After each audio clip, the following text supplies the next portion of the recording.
ॐ महालक्ष्म्याष्टकम्। ॐ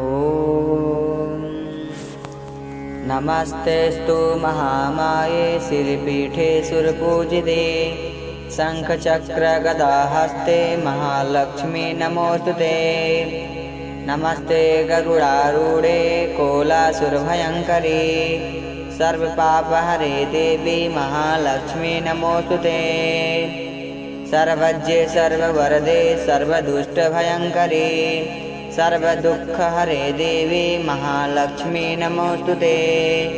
सिद्धिबुद्धिप्रदे देवी भुक्तिमुक्तिप्रदायिनी मन्त्रमूर्ते सदा देवी महालक्ष्मी नमोऽस्तुते। अद्यान्तरहिते देवी अद्यशक्ति महेश्वरी योगे जे योगसम्भूते महालक्ष्मी नमोऽस्तुते।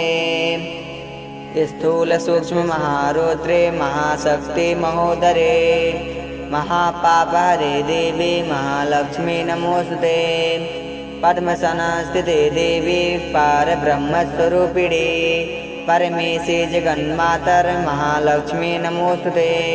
श्वेताम्बरधरे देवी नानालङ्कारभूषिते जगति स्थिते जगन्मातर महालक्ष्मी नमोऽस्तुते। फलः श्रुतिः महालक्ष्म्याष्टकं स्तोत्रं या पठेत् भक्तिमान् नरः सर्वसिद्धिं वाप्नोति राज्यं प्राप्नोति सर्वदा।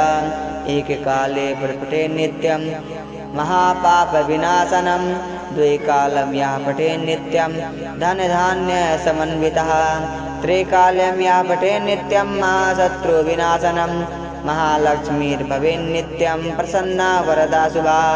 इति श्रीमद्पद्मपुराणे श्रीमहालक्ष्म्याष्टकं सम्पूर्णम्।